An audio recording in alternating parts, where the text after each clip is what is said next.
पाहूयात विस्तृत बातम्या.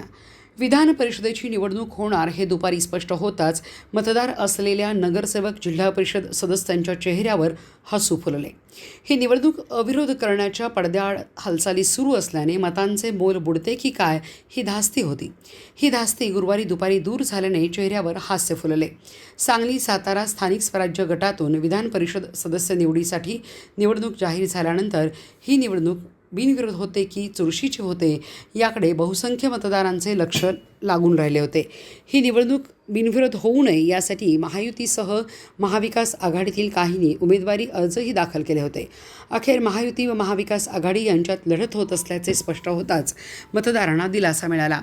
या निवडणुकीसाठी एकूण 895 मतदार असून कागदोपत्री महायुतीचे पारडे जड आहे. गुप्त मतदान प्रक्रिया असल्याने या मतदानासाठी पक्षाचा व्हीप ही जाहीर होऊ शकत नसल्याचे काहींचे म्हणणे आहे. यामुळे पक्षविरोधी मतदान केल्याचा ठपकाही बसू शकत नाही आणि पक्षाच्या कारवाईपासूनही मुक्तता मिळत असल्याने ही निवडणूक म्हणजे मताचे मोल करण्याची निवडणूक मानली जाते. यामुळे जेवढी चोरस जास्त तेवढी बिदागीही घसघशीत मिळण्याची आशा आहे.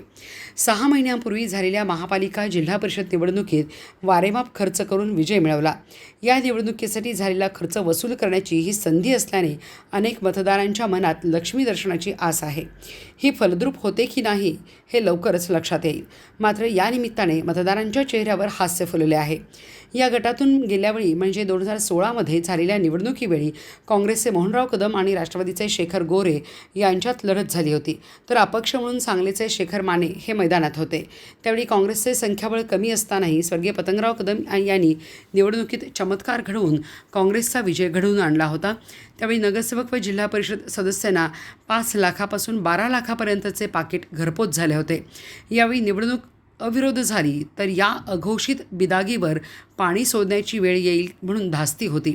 आता ही धास्ती मिटली असून बिदागीच्या पाकिटाची आस निर्माण झाली आहे.